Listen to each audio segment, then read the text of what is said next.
Graça e paz, irmãos.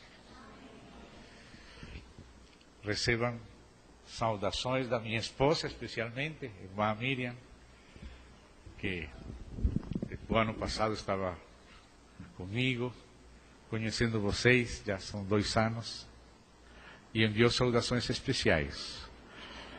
Estamos sempre em contato através de e-mail com nossos irmãos em distintos lugares, e os santos das igrejas da Colômbia me encarregaram de entregar saudações para vocês. Então, recebam um abraço de comunhão das igrejas da Colômbia com a igreja em Goiânia, na comunhão universal do corpo de Cristo. Rogo aos meus irmãos que me acompanhem 1 minuto mais. Vamos inclinar nosso rosto, nosso coração ante o Senhor. Vamos pedir ao Senhor, vamos a mirar ao Senhor, olhar somente a Ele. Querido Pai, em nome do Senhor Jesus Cristo, pelo seu sangue, agradecemos esta nova e preciosa oportunidade que o Senhor tem preparado para nós, para estar na sua presença, não pelos nossos méritos, que nunca temos tido nem teremos, só porque o Senhor nos amou primeiro, enviou seu Filho, pagou um grande preço por nós, por teu amor, e por esse preço da morte do teu Filho expiatória, nós estamos aqui. Não podemos esperar nada de nós mesmos. Não queremos nos enganar nem enganar ninguém. Nós sabemos que só merecemos a morte. Se estamos aqui, Senhor, é só pela Tua graça, porque Teu Evangelho nos alcançou, porque o Senhor teve misericórdia de nós e abriu o seu coração, a Sua palavra e nos tocou. Pai, pelo sangue do Senhor Jesus Cristo, rogamos ao Senhor tomar nossas vidas, de todos nós que estamos acá, que o Senhor possa realizar algo verdadeiramente espiritual entre nós. Pai, nós não estamos confiando em nossas próprias forças, não queremos confiar em sabedoria humana, não queremos pôr o óleo no homem, porque não há nele salvação. Só no Senhor temos salvação. Só no Senhor temos vida, luz, paz e verdade.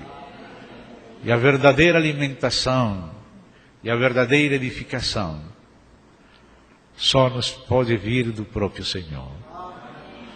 Por isso, Pai, tomamos este tempo para orar a Ti, invocar Teu santo nome, olhar para o Senhor, depender do Senhor, encomendar nas mãos do Senhor toda a nossa fragilidade humana. Nos conceda, Senhor, nos esquecer de nós mesmos, ficar aos Teus pés, olhando só para o Senhor. E que seja o próprio Senhor que fale com nossos corações. Aquieta nossas almas, Senhor, e nos atrai somente para Ti, pelo Teu sangue e Tua misericórdia, Pai. Em nome do Senhor Jesus Cristo. Amém e amém.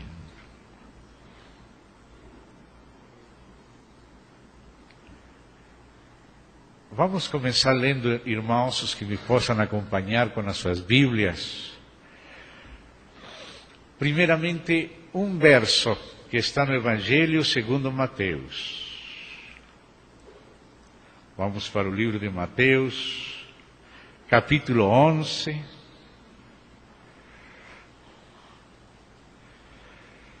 verso 27.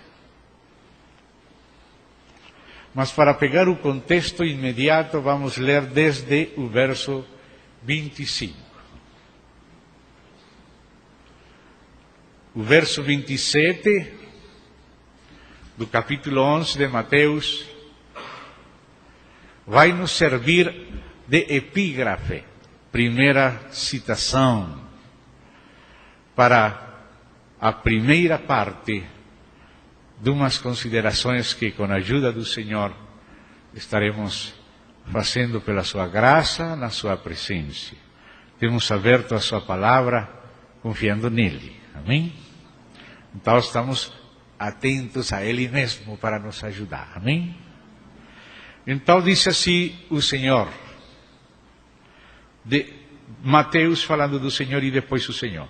Por aquele tempo,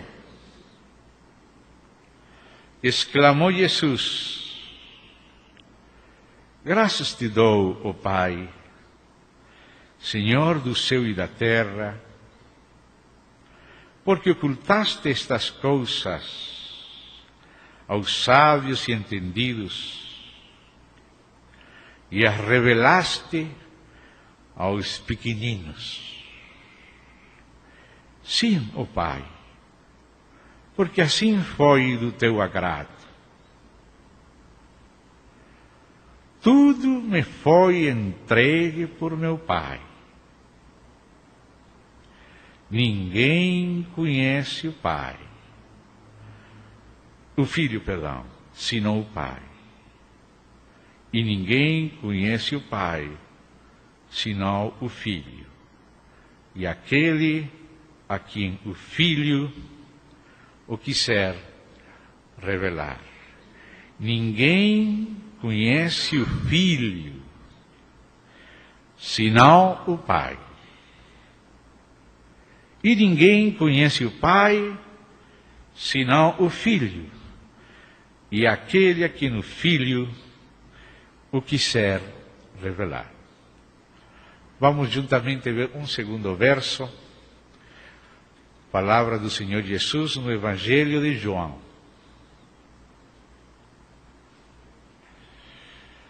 Capítulo 17, estaremos voltando a Mateus 11, mas para ter juntos, inicialmente, estas duas passagens. João 17, verso 1. Seguintes. Tendo Jesus falado estas coisas,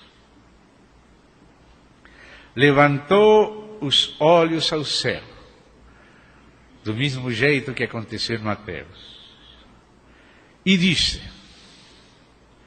Pai, é chegada a hora, glorifica teu Filho, para que o Filho te glorifique a ti.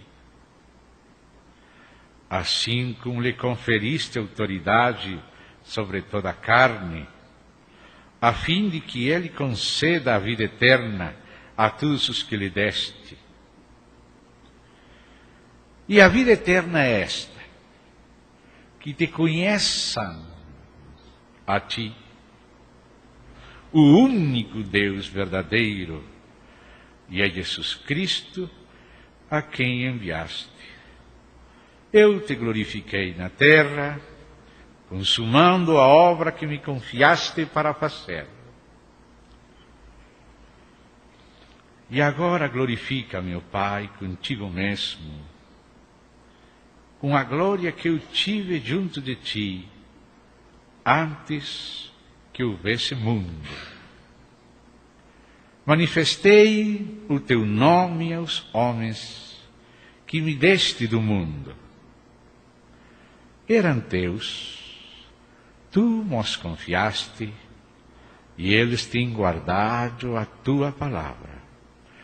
Agora, eles reconhecem que todas as coisas que me tens dado provêm de ti, porque eu lhes tenho transmitido as palavras que me deste, e eles as receberam, e verdadeiramente conheceram que saí de ti e creram que tu me enviaste.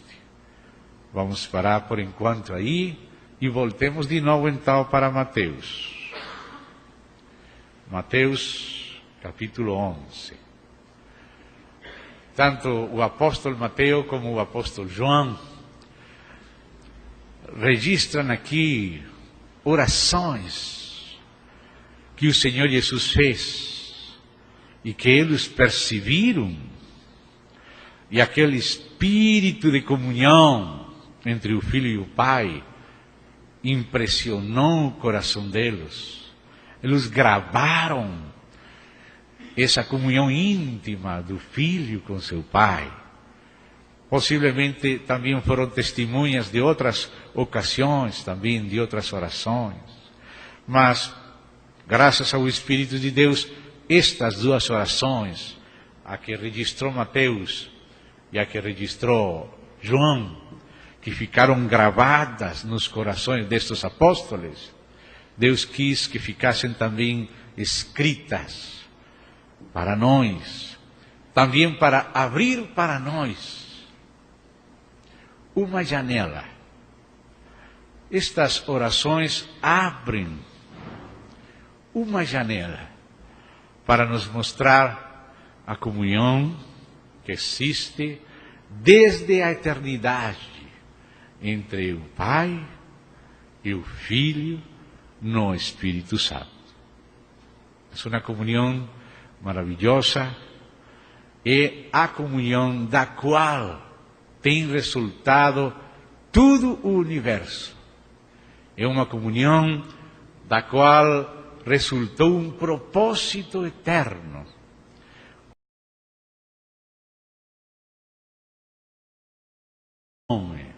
A nossa imagem, conforme a nossa semelhança, e tenha domínio sobre isto, sobre aquilo. Essa decisão nasceu desta comunhão.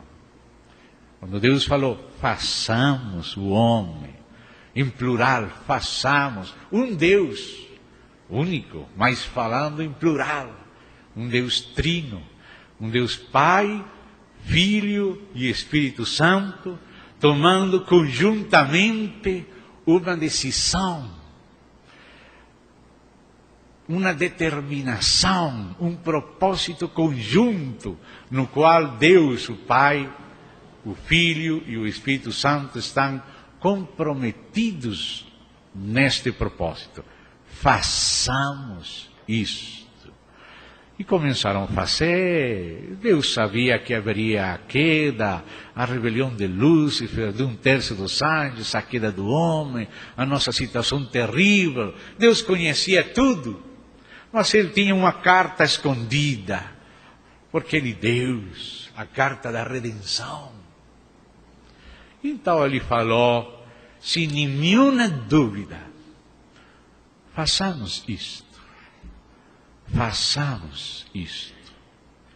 Aí nesse façamos isto está a comunhão da Trindade, a comunhão do Pai, do Filho e do Espírito Santo. Nós nada saberíamos de Deus se Deus mesmo não abrisse a sua boca, se Ele não tivesse falado, se Ele não tivesse deixado os sinais através da sua criação. Paulo nos lembra que através das coisas feitas se começa a conhecer alguma coisa verdadeira, não total, somente parcial, mas verdadeira de Deus. Deus é um Deus que quis se revelar e que quis se entregar por amor, se convertir em nossa vida e nos encher da sua vida, para que nós podamos viver a vida de Deus. E também Deus quer viver conosco nossa vida, a vida que Ele nos deu. Deus quer viver conosco nossa vida e quer que nós vivamos a sua vida. Ele sempre quis isto. Por isso Ele sempre quis se revelar Ele sempre quis se entregar. O que está no meu coração para começar a compartilhar com meus irmãos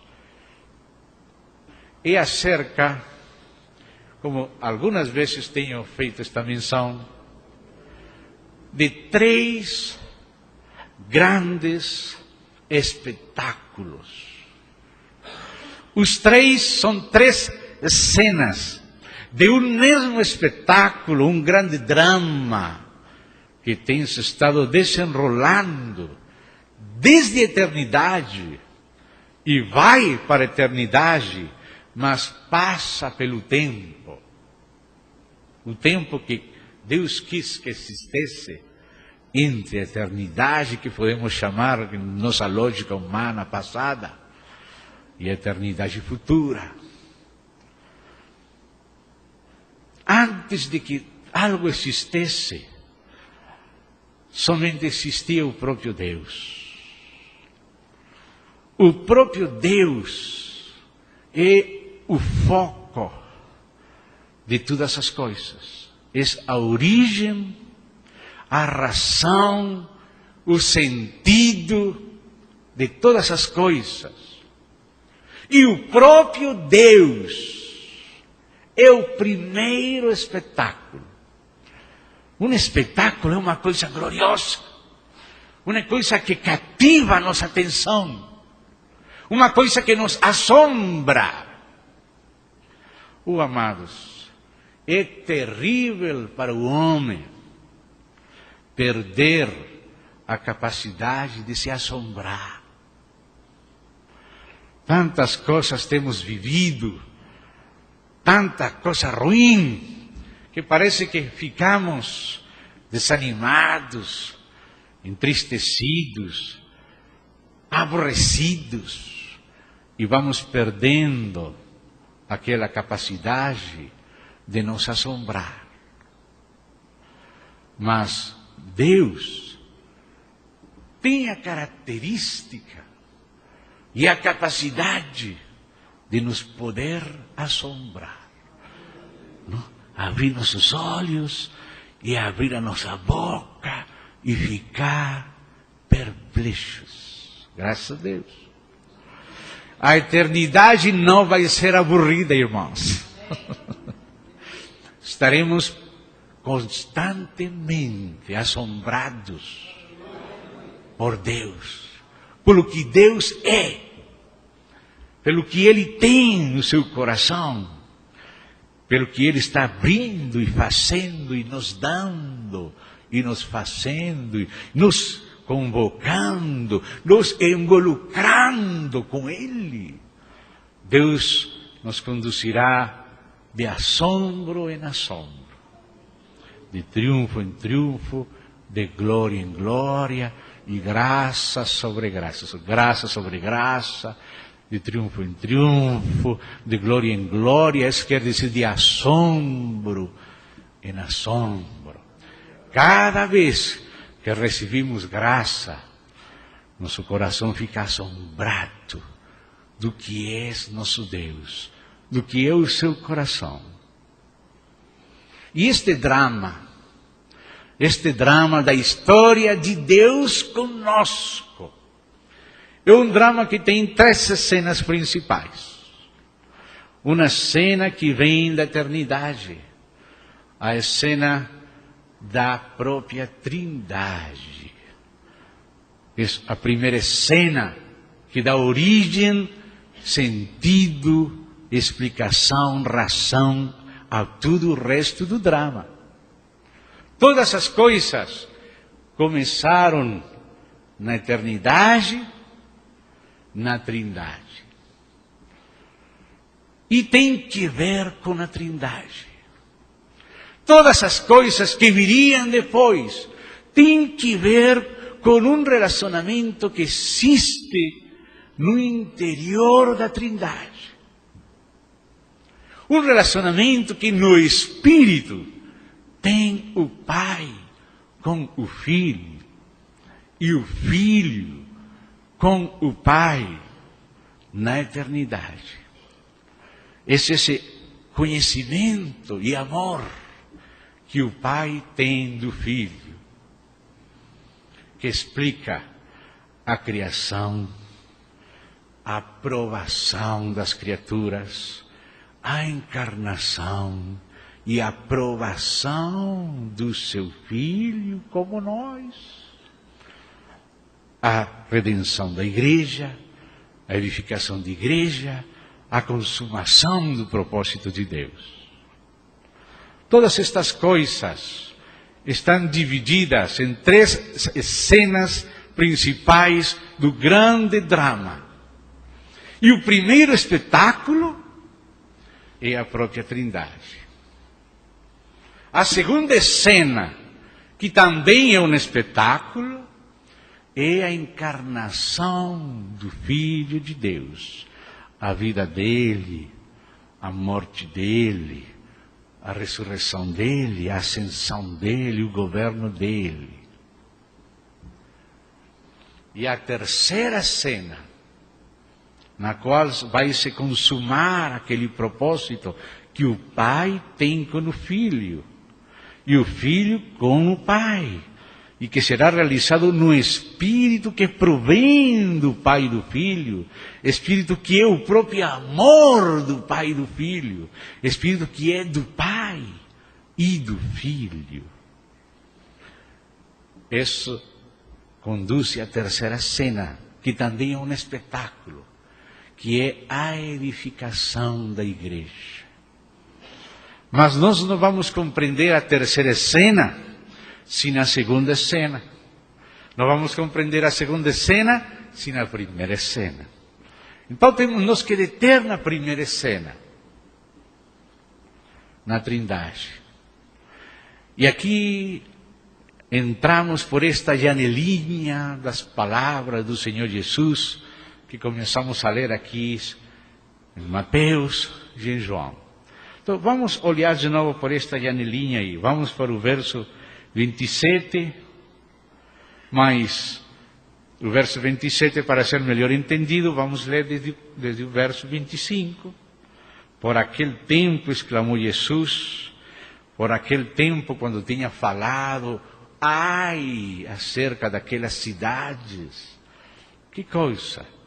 Deus, através de Jesus, tem que falar, ai de ti, Cafarnaum, ai de ti, Corazim, ai de ti, Betsaida, como também o profeta Abacuque fala, as nações trabalharam em vão, trabalharam para o fogo, ai de ti, que edificas a cidade com iniquidade, com sangue.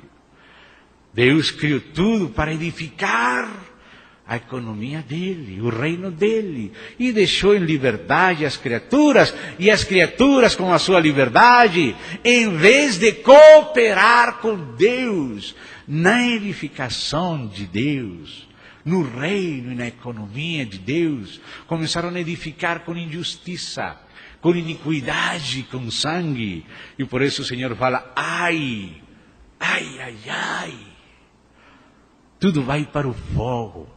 Todo o vosso trabalho foi em vão, porque a terra não foi criada para que vocês façais isto. A terra foi criada para ser enchida do conhecimento, da glória de Deus. E essa cidade edificada, essa Babilônia, esse reino, essas bestas, porque aqueles impérios aos olhos de Deus são somente bestas, como animais.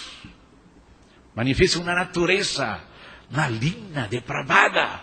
Deus vai julgar, vai arrasar, vai queimar tudo e somente vai deixar o que Ele queria no começo, quando Ele criou.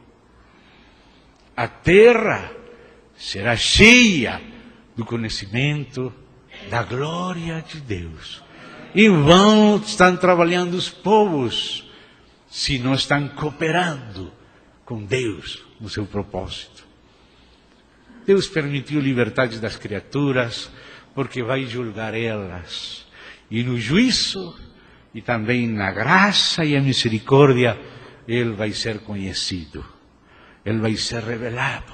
Mas antes que houvesse criação, antes que houvesse liberdade e criaturas responsáveis que vão ser julgadas. Somente estava Deus, Deus o Pai. E desde a eternidade, o Pai tem tido uma grande alegria, um grande contentamento.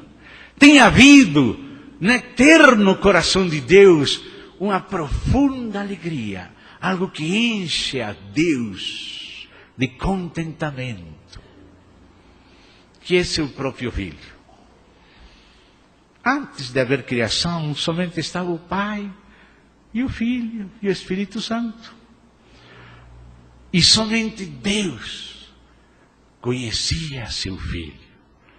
E então fala aqui, naquele tempo, por aquele tempo, fazendo aquele contraste, naquele tempo acabava de falar ai para aquelas cidades iníquas, mas ao mesmo tempo fiz o contraste. Não somente existe ai, existe uau, que alegria. Não só ai, tem também alegria. Falo aqui, graças te dou. Contraste entre ai e graças te dou. Que contraste. Graças te dou, Pai, Senhor do céu e da terra, porque ocultaste estas coisas. Há alguma coisa que o Senhor chama estas coisas. O Senhor tem um conhecimento do Pai claro. O Senhor Jesus conhece seu Pai, conhece a sua natureza, conhece sua capacidade absoluta, conhece seus propósitos. O Senhor chamou de isso estas coisas. Graças te dou, Pai, Senhor do céu e da terra, porque ocultaste estas coisas aos sábios e entendidos e as revelaste aos pequeninos. Então existem coisas ocultadas para lá, ocultadas para fora e reveladas para dentro. Os de fora não entendem. Eu estou falando em parábola, disse o Senhor, para que eles, ouvindo, não vejam, ouvindo, não ouçam. Mas vocês que estão comigo, para vocês são os mistérios do reino dos céus. Para vocês, estes mistérios são revelados. Então existe aqui algo que se chama estas coisas escondidas e reveladas. Reveladas para dentro, aos pequeninos, e escondidas para os de fora, os que acham que são grandes, que em si mesmos são sábios, que estão confiando na sua autoevolução. Hoje tem muita gente se preocupando pela sua autoaperfeiçoamento, autoevolução. Tem muita gente pretendendo conduzir a sua evolução. Isso são estes cegos, para os quais estas coisas foram escondidas por Deus. Mas fala também que o mesmo que Deus escondeu a sabedoria do mundo, revelou. Como Deus é capaz de revelar e esconder ao mesmo tempo. Por isso ele fala em figuras, em parábolas, em tipologia, e os de fora não entendem, e os de dentro entendem. E falando disto, ele continua falando, sim, ó Pai, porque assim foi do teu agrado. O filho conhece o gosto do pai, o caráter dele, a personalidade dele, o estilo dele, o jeito dele. Assim foi do teu agrado. E então fala diante dos seus apóstolos: tudo me foi entregue por meu Pai. Ou aqui ele está abrindo uma janela. Tudo me foi entregue por meu Pai. Aqui o Senhor está começando a abrir uma janela para nós entrar naquele primeiro espetáculo. naquela primeira cena que vem da eternidade. O próprio coração da Trindade, que podemos falar o concílio eterno da divindade, de um Deus trino, Pai, Filho e Espírito. Tudo me foi entregue por meu Pai. E então fala, ninguém conhece o Filho. Ninguém conhece o Filho, senão o Pai. E ninguém conhece o Pai, senão o Filho, e aquele a quem o Filho o quiser revelar. Então aqui vemos um conhecimento mútuo, eterno, entre o Pai e o Filho no Espírito Santo. 4 capítulos depois, que é aqui em Mateus 16, se fala também do conhecimento que nós poderíamos ter do Filho graças ao Pai. Então estamos vendo o Pai conhecendo o Filho conhecendo o Pai, o Filho nos dando a conhecer ao Pai, e agora vamos ver em Mateus 16, o Pai nos dando a conhecer o Filho. Mateus 16, aquele passagem famoso, que está desde verso 13, mas para ganhar tempo podemos saltar, verso 16, quando Jesus perguntou, mas vós, continuou ele, quem disseis que eu sou? Respondendo Simão Pedro, disse, tu és o Cristo.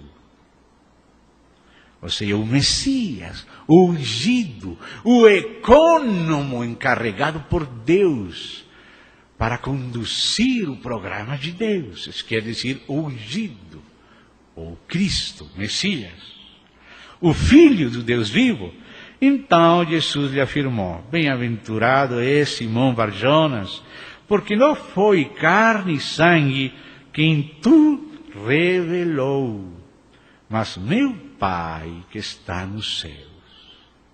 Então aqui vemos o Pai revelando aos homens escolhidos, homens e mulheres, ao Filho.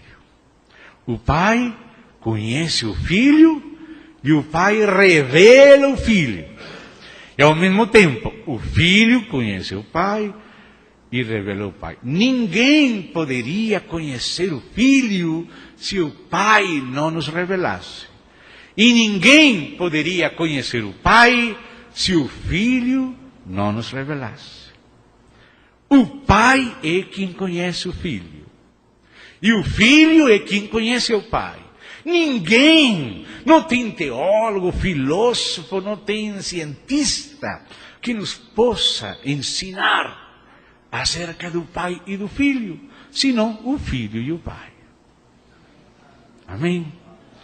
Então, amados, voltando para Mateus 12, que é o início do assunto aqui.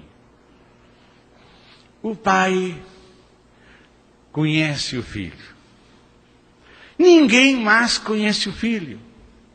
Ora, amados, antes da encarnação, antes das provas do Filho de Deus, porque o Filho de Deus também, como nós, foi provado. Vocês lembram que o Senhor Jesus falou, vocês, meus discípulos, que me têm acompanhado nas minhas provas, vocês também se sentarão comigo em 12 tronos para julgar as 12 tribos de Israel. Você lembra daquela passagem? Está registrada por vários evangelistas. Se você encontra essas passagens, leia de novo e coloque atenção nas palavras do Senhor Jesus. Minhas provas. Minhas provas. O Senhor Jesus foi provado, não para ser conhecido pelo Pai. O Pai sempre conheceu o seu Filho, mas o Pai provou seu Filho para revelar seu Filho, para nos mostrar, para dar-nos a conhecer seu Filho, para dar a nós as razões pelas quais Ele honra sobre todas as coisas seu Filho. Antes das provas do Filho, no esvaziamento, na encarnação, no viver humano, na morte, na humilhação, o Pai já conhecia o Filho desde a eternidade. Por isso o Filho disse, Pai, limos em João 17, Pai, glorifica-me, Pai, a teu lado, com aquela glória que eu tive contigo antes que houvesse mundo. Antes da fundação do mundo, já o Filho compartilhava a glória com o Pai. Como fala a Epístola aos Hebreus, sendo o Filho o resplendor da sua glória. O Pai tem glória, que é uma expressão de revelação, que produz colheita de adoração para Deus. Essa glória expressa de Deus é o Filho. Hebreus diz que o Filho é o resplendor da sua glória, da glória de Deus. Que ninguém pode conhecer o Pai senão através do Filho. Para que o Pai possa ser conhecido, temos que olhar para o Filho, porque o Filho nos faz conhecer ao Pai. Mas, ao mesmo tempo, a razão pela qual existe a criação, a razão pela qual Deus deu liberdade às criaturas angelicais e humanas, o próprio querubim Lúcifer, que era Lucero antes de ser o diabo, a razão pela qual Deus permitiu a queda dos anjos e dos homens, é porque Deus, que conhece desde a eternidade seu Filho, nos mostraria seu Filho. E a excelência do Filho de Deus vê-se claramente acima daquele pano preto de fundo, que é a rebelião das outras criaturas. Deus tinha um propósito, mas Ele não impôs seu propósito, Ele deu liberdade às criaturas a aceitar ou não o propósito de Deus. Tem algum outro propósito? Alguém? Algum outro tem outra opção? Sim, Lucero tinha outra opção. E Deus deu permissão. Vamos que, qual é a vossa opção? E já temos conhecido qual foi a opção de Lucero, do Lúcifer. As masmorras dos infernos estão cheias das piores loucuras. Isso foi a outra proposta. Deus deu permissão ao homem de fazer o que ele quer também. E que estamos conhecendo? As coisas piores, que dá vergonha, asco mesmo falar. Mas Deus estava permitindo isso para que conhecêssemos também nós, seu Filho. Deus sempre conheceu seu Filho. Só o Pai conhece o Filho. Mas agora o Pai quis dar a conhecer seu Filho. E para isso fez uma criação para o Filho. E aquela criação foi posta na prova.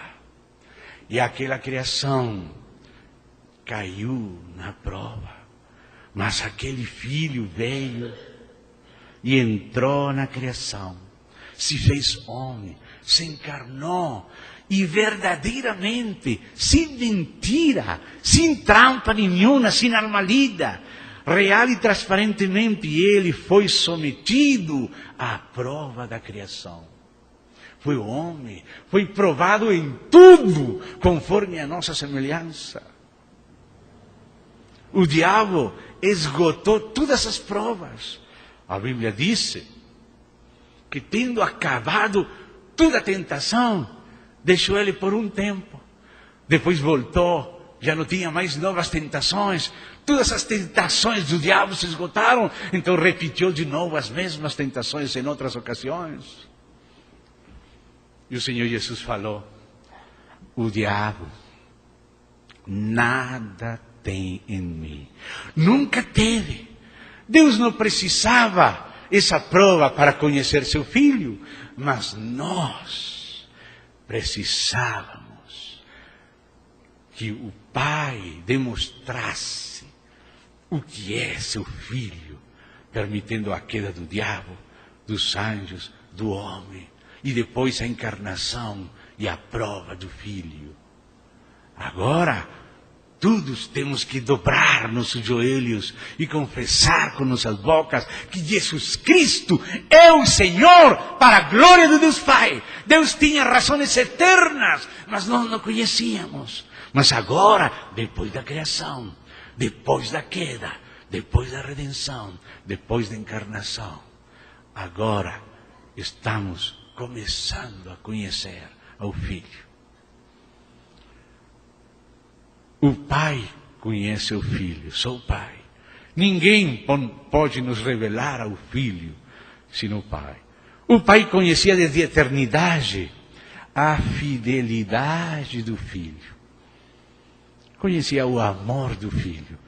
O Pai sempre podia dizer: este é o meu Filho amado, no qual eu tenho contentamento. O contentamento de Deus não começou depois da encarnação. O contentamento de Deus vem da eternidade, mas foi confirmado na encarnação e nas provas do Filho de Deus. Essa segunda cena, a encarnação, é Deus mostrando o que Ele conhecia dentro dele. Quando só existia a Trindade, Deus conhecia seu Filho. Mas agora que veio a criação, a queda das criaturas, a encarnação e a redenção, Deus está mostrando para fora aquele Filho que Ele tinha dentro e conhecia por dentro. A encarnação, as provas do Senhor Jesus. Deus correu o risco, sem nenhum temor, de permitir seu Filho virar homem, ser provado, ser tentado em tudo conforme a nossa semelhança. Deus sabia como terminaria tudo, porque Deus desde a eternidade conhecia seu Filho, mas nós não conhecíamos. Amados, mas existe um outro capítulo deste drama, um terceiro capítulo. Este filho teria uma esposa feita da sua própria costela, carne da sua carne, osso dos seus ossos, dos quais o próprio filho falaria como Adão, porque Adão é figura daquele que viria, e a igreja está figurada em Eva. E Adão falou: esta é agora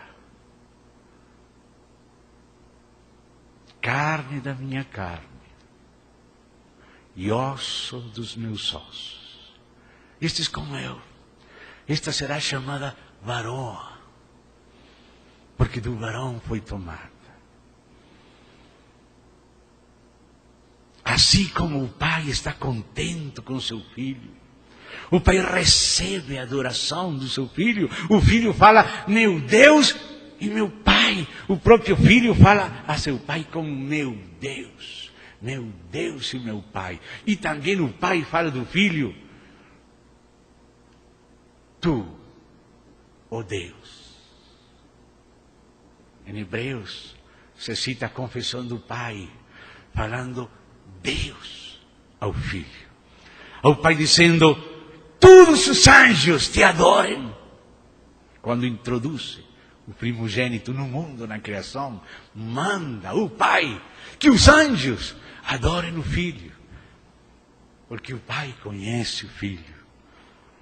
Mas este pai que tem recebido a fidelidade eterna e o amor eterno do filho, quis também que seu filho recebesse uma esposa que o amasse, que fosse como ele, corregente com ele e provada como ele. Muitas vezes aparece nas Escrituras a frase: para que sejais provados. para que sejais provados. Mas assim como o Pai conhecia o Filho, assim também a palavra de Deus diz: aos que antes conheceu, a estes predestinou. E aos que predestinou, a estes também chamou. E aos que chamou, a estes também justificou. E aos que justificou, a estes também glorificou. O Pai quis dar um grande presente a seu Filho. Claro que esse presente só pode ser presente se é feito da própria costela do Filho. Se é feito da mesma matéria, do mesmo elemento do seu Filho. Por isso Eva não foi tirada de outro lugar, sino do próprio homem, da sua costela, carne dele, do seu próprio elemento.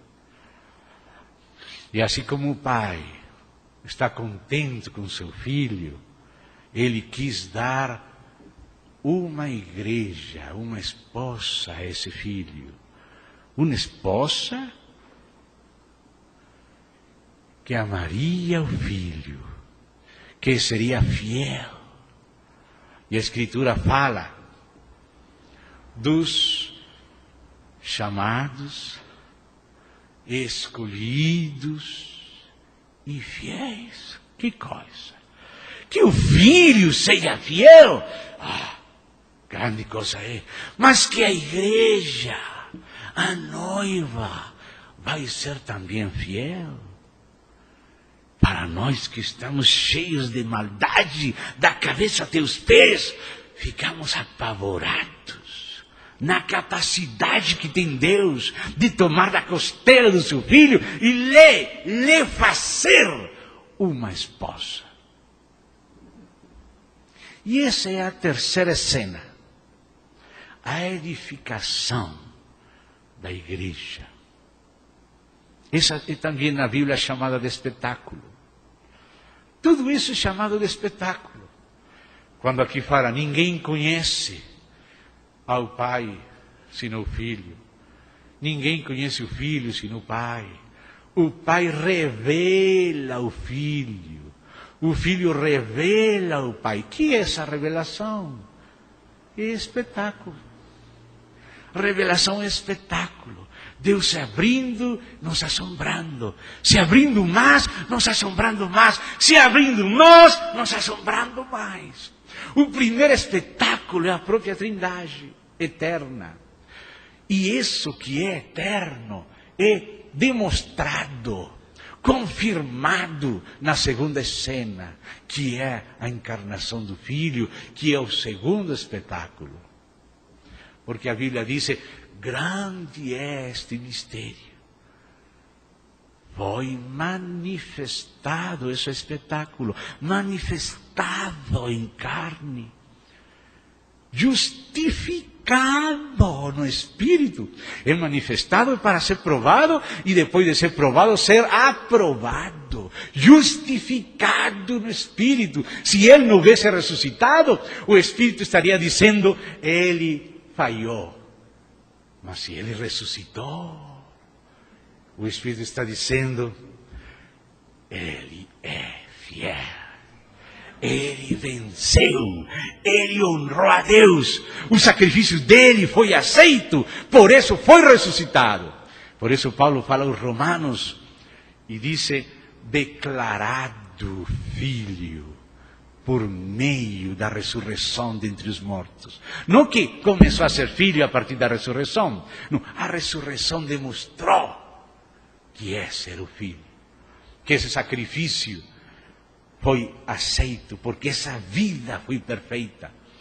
2 vezes na terra o Pai confessou o seu contentamento acerca do seu Filho.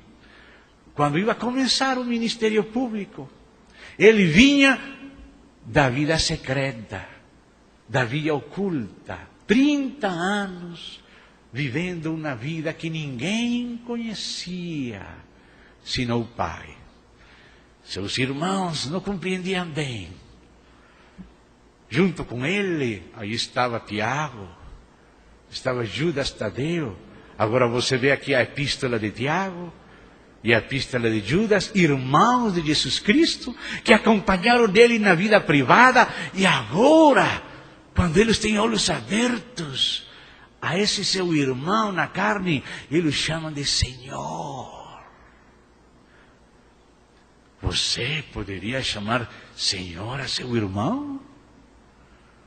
Sempre os irmãos estamos brigando, pelejando.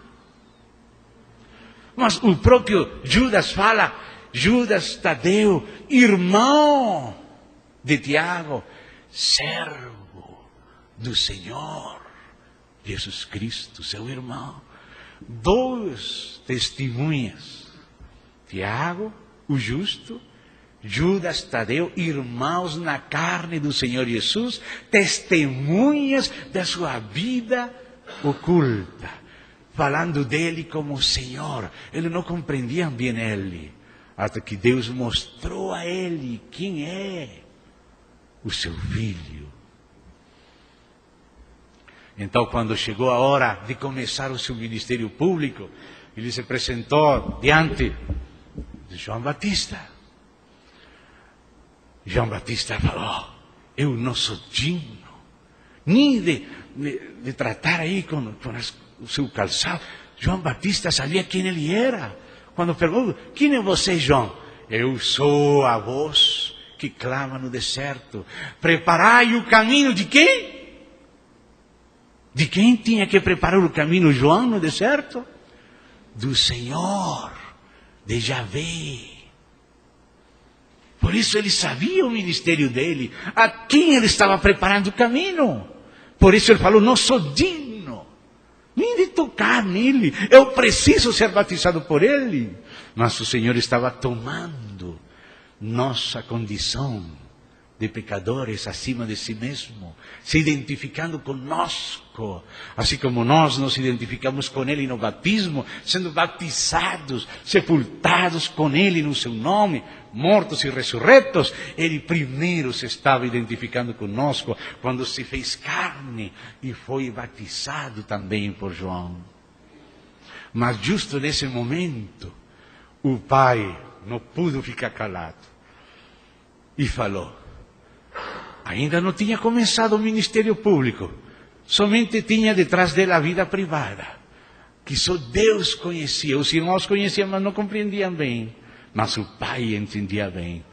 Este é o meu filho amado, no qual eu tenho contentamento.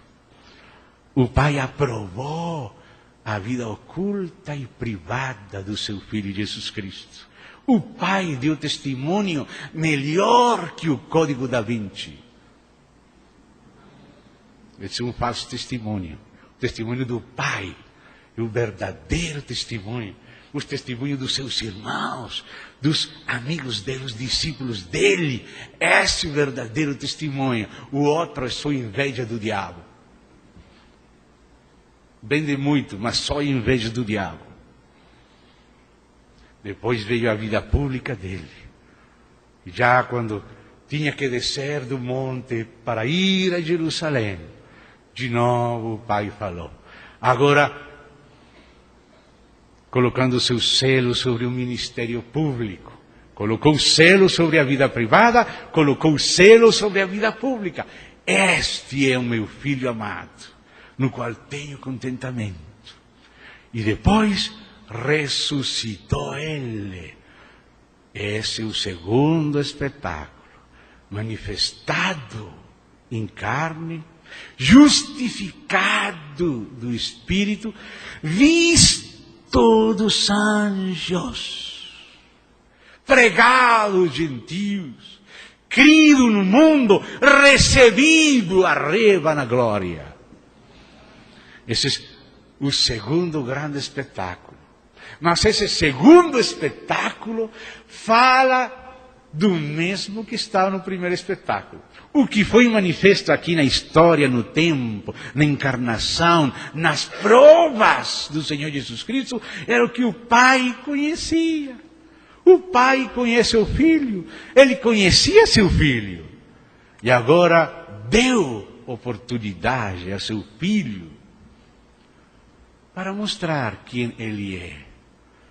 Fiz uma criação, fiz querubins, veio aquela rebelião, veio a queda, entrou a ruindade nos céus e então na terra. E então vejo a hora do seu filho. O pai conhecia o filho, sempre conheceu, mas a partir de agora, Deus começava a mostrar seu filho. E depois dar testemunho dele, publicamente, de sua vida privada, de sua vida pública, da validade expiatória da sua morte, ressuscitando ele. E com a ressurreição, ele deu fé a todos acerca de quem é seu filho. Antes de que viesse seu filho, antes de que o filho fosse provado, antes de que ele agisse e falasse, ele disse: se eu não tivesse vindo, não teriam pecado nessa área aí. Mas agora não tem excusa por seu pecado, porque viram e ouviram. Se eu, disse o Senhor, não tivesse falado, se eu não tivesse feito coisas que ninguém tem feito, não teriam pecado. Mas agora não tem excusa por seu pecado, porque viram, mas aborreceram a mim e a meu Pai. Quando Deus está mostrando seu Filho, a luz, a verdade, aquela luz está julgando o mundo. Esta é a condenação, que a luz veio ao mundo. Mas os homens amaram mais as trevas que a luz. Então, amados, o segundo espetáculo, a segunda cena, mostra no tempo o que havia na eternidade no coração de Deus. O que era a realidade do amor do Filho e fidelidade do Filho ao Pai. Isso que o Pai conhecia com total certeza, Ele demonstrou após a criação, depois da queda, a partir da encarnação, da provação do seu Filho. Ele foi provado e aprovado. Nosso assunto, irmãos, é que isso não termina aí. Deus falou para Satanás. Olha, Deus fala com Satanás. Satanás, de onde você vem? Ele poderia estar, estava lá em Saturno, vendo aqueles anéis de Saturno. Estive lá naquela galáxia MX, número tal. Não, mas lá não estava Satanás. Sabe onde que estava Satanás? Na terra. Andando pela terra. Andando pela terra. E Deus faz uma pergunta para Satanás, que entrou no coração mesmo dele, que expôs a Satanás, que envergonhou a Satanás. Satanás, você não viu meu servo Jó? Já não somente falou de Jesus, falou de Jó. Falou também de Jó. Não viste meu servo Jó, que não tem outro como ele na terra, para um perfeito? Deus falando isso de um homem, da época dos patriarcas, antes da lei, antes de Moisés, porque Jó pertence àquele espaço entre Abraão e Moisés. Esse é o tempo de Jó. Não viste? Não viste? Deus sabia o que Satanás vai falar. Você tem, né, rodeado, protegido, tem dado tudo bem, mas deixa, tira as coisas dele, e eu te vou mostrar. Satanás quer mostrar um espetáculo para Deus. Satanás também é um apresentador de espetáculos. É um acusador diante de Deus. Ele sempre nos está acusando. Olha aqui este filme aqui. Olha aqui este homem. Olha aqui esta mulher. Olha isso. Olha estes crentes. Olha isso. Essa é a apresentação do Satanás diante de Deus. Mas Deus também fala a Satanás: você viu meu servo Jó? Ô Simão, Satanás te pediu. Ele fez um pedido para te zarandear. Mas tranquilo, eu orei por você. E você vai voltar. Se vai cair, mas não vai ficar caído. Orei por você para que tua fé não falte. Você se vai levantar de novo e vai confirmar os seus irmãos. Irmão, agora estamos nesse novo jogo. Tem muitos espectadores este jogo. O jogo que se está vindo, o filme que se está vindo agora nos céus, é o nosso coração. O que acontece conosco, os filhos de Deus, com a igreja, essa é a terceira cena do filme. Como se falássemos Guerra das Galáxias 1, Guerra das Galáxias 2, Guerra das Galáxias 3. Agora estamos na Guerra das Galáxias 3. Também, 1 Coríntios, capítulo 4, Paulo disse que nós agora, ele, o servo de Deus, somos espetáculo ao mundo, aos anjos e ao próprio Deus.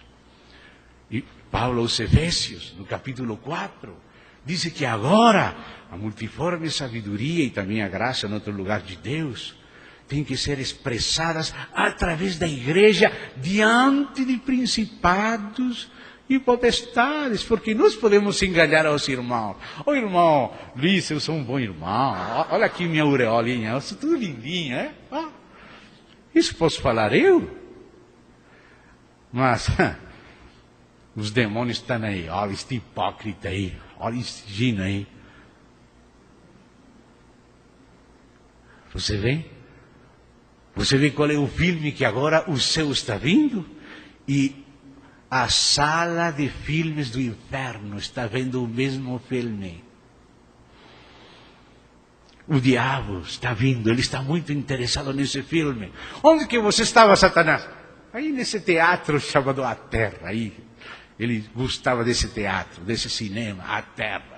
Ele não está por lá, ele gosta de estar na terra, porque ele tem interesses na terra, porque na medida que este drama vai se desenvolvendo, ele vai sendo mais exposto, mais envergonhado e definitivamente julgado. Ele já foi julgado pela cabeça, mas o juízo da cabeça agora tem que ser aplicado pelo corpo.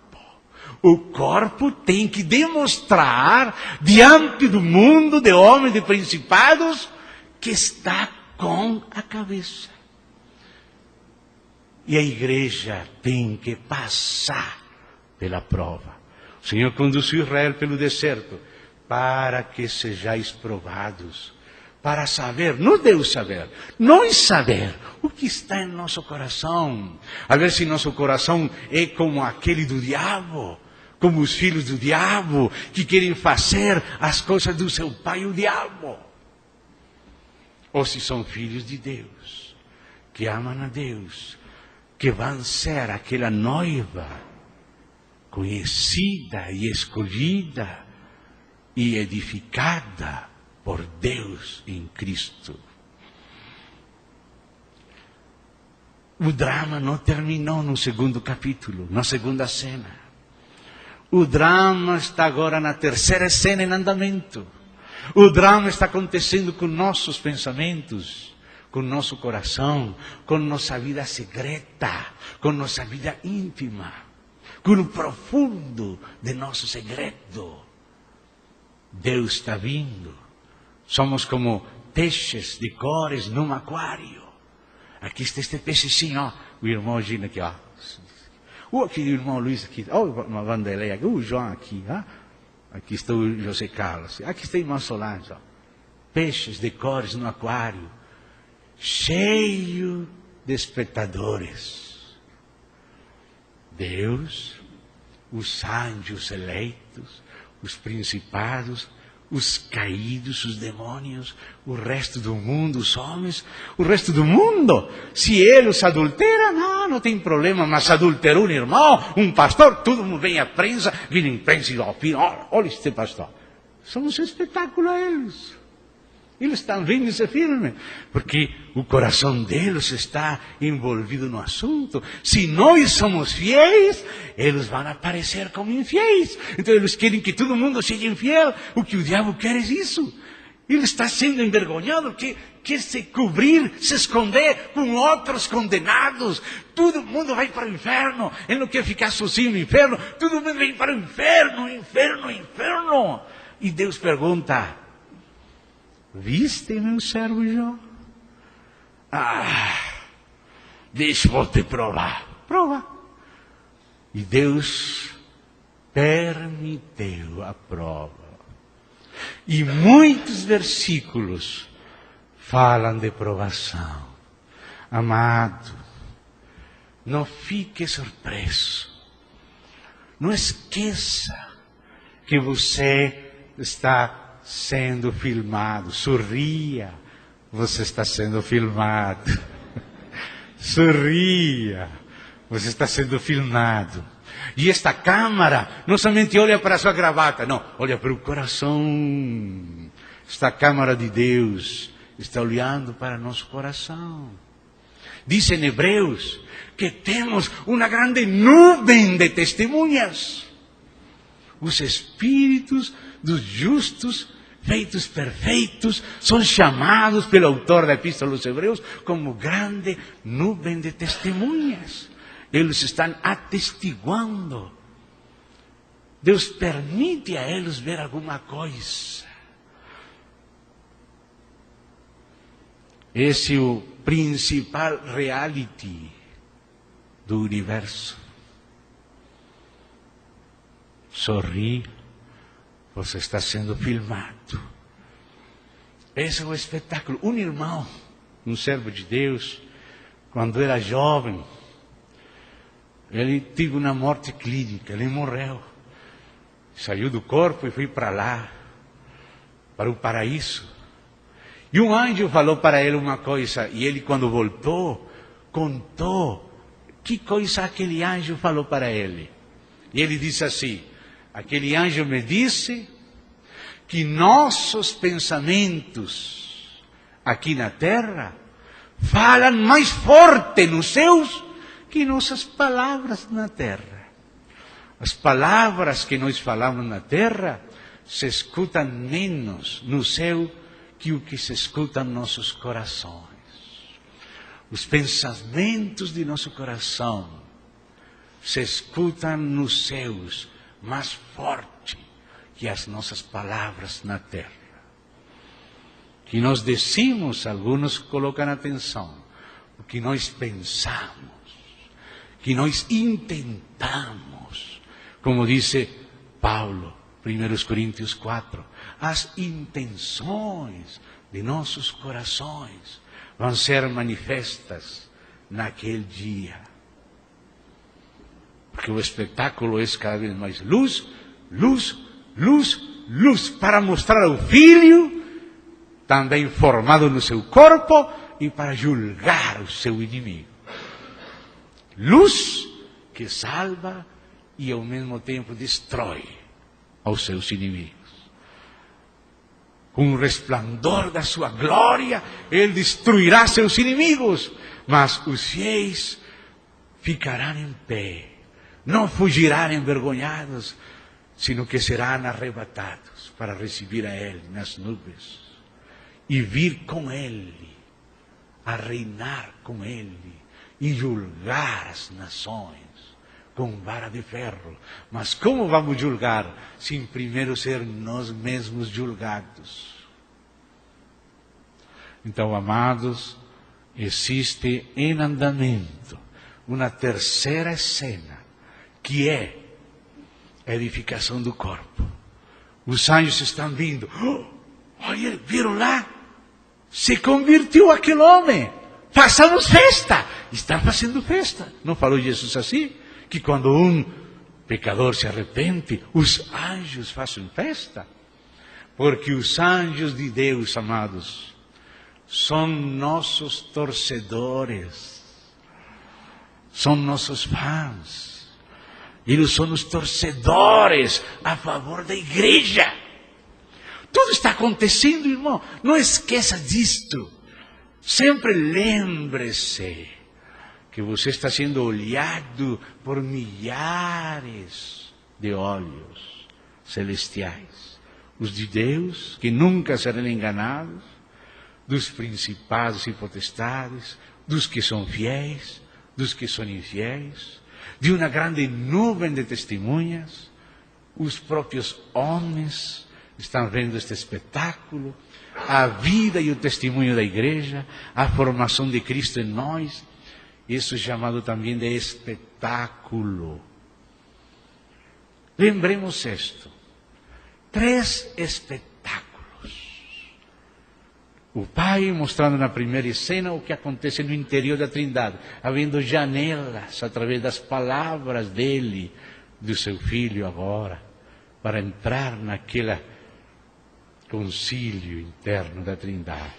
E aquilo que está dentro, demonstrado fora. O que o Filho é e que o Pai conhece, demonstrado fora no Filho. E agora, a vitória verdadeira do Filho, para que ninguém possa falar que isso é um mito, que é uma falsidade, que é um invento, que isso não é história, que isso é não, agora essa vitória demonstrada agora, através da igreja. As 7 igrejas da Ásia, que figuram os períodos da história da igreja, são a palavra refinada 7 vezes.